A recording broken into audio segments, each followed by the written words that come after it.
Hello, my dear students. How are you all? I know, exams are just around the corner.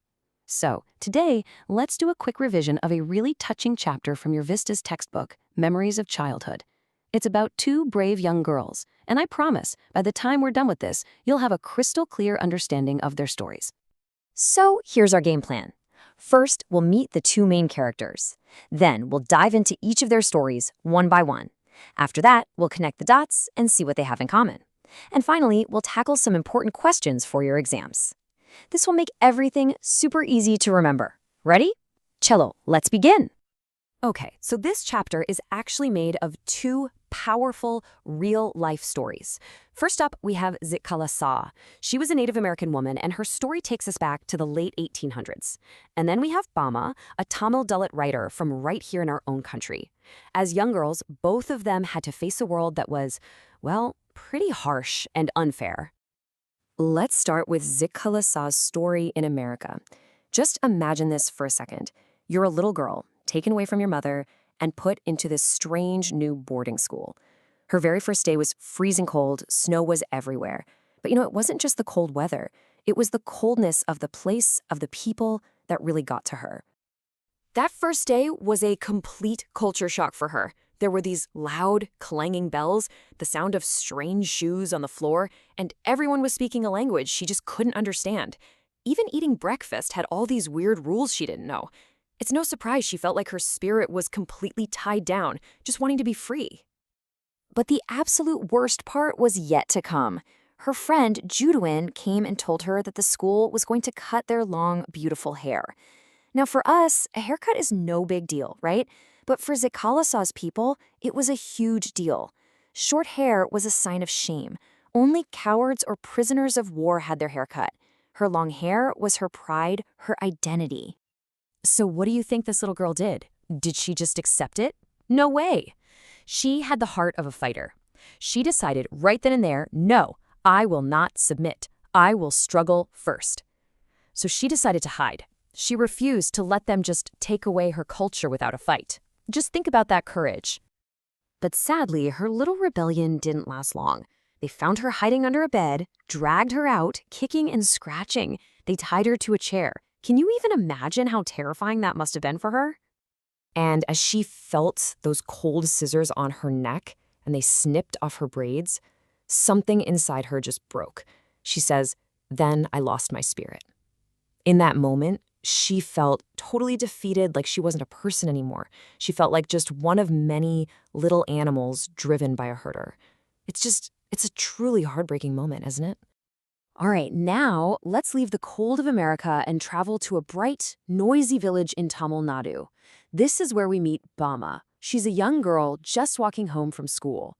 Her world seems so different from Zitkala-Sa's, but as we'll see, she's also about to face a very cruel reality. You see, for Bama, the walk from school to home was a big adventure. It was supposed to be a 10-minute walk, but for her, it would take at least half an hour, sometimes even a whole hour. Why? Because the street was like a big festival, a mela, full of amazing things to see. She was just this innocent, curious child taking in the world around her. Just picture all the things she saw.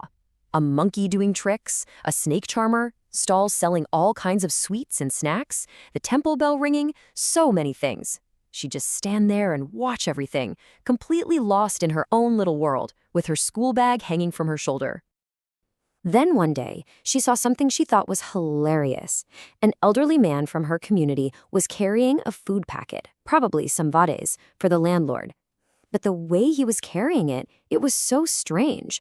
He held it just by the string, making sure his hand didn't touch the packet itself.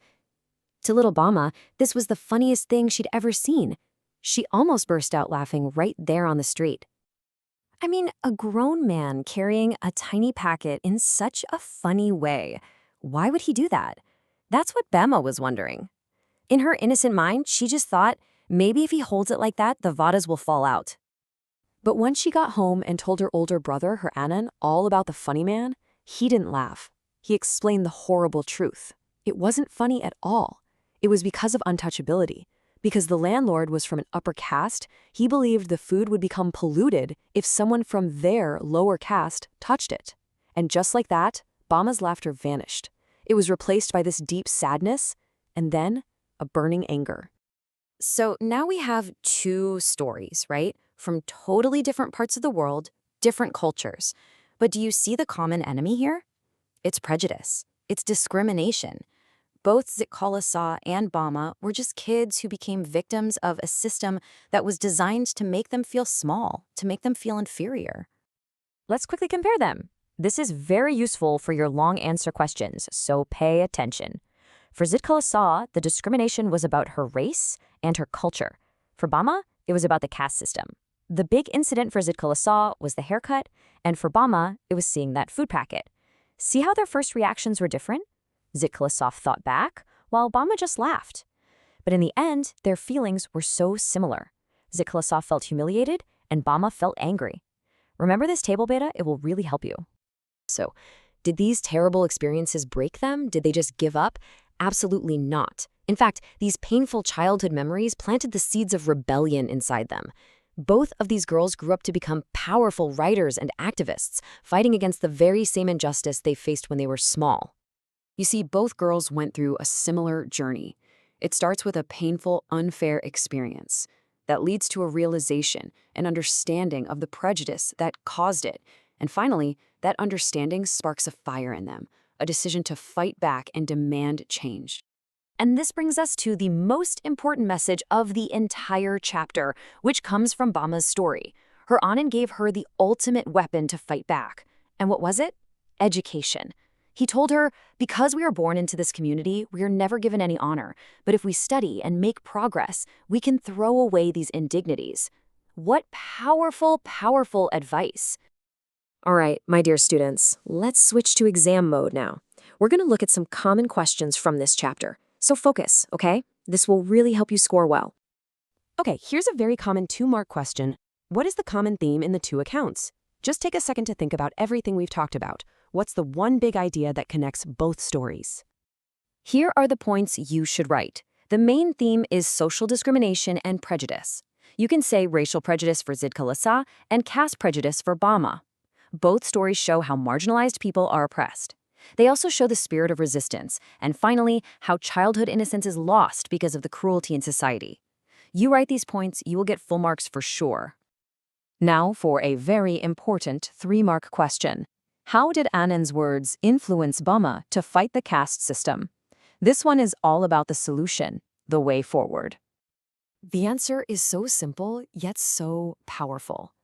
Annan's words gave Bama a direction, a goal. He told her that education was the only way to earn respect. So what did Bama do? She studied like crazy, with everything she had, and she stood first in her class. That was her first big victory. It earned her respect, it earned her friends, and it was her first step in fighting back against this unfair system. And we'll end our revision with this final thought. You know, these stories happened a long time ago, but is the fight against prejudice really over? Look around you, and more importantly, think about that power Annan talked about, the power of education. That is the power that you are holding in your hands right now. So think, how can you use it to make our world a better, more equal place? Keep that question with you. All the very best for your exams, my dears. I know you will all do wonderfully.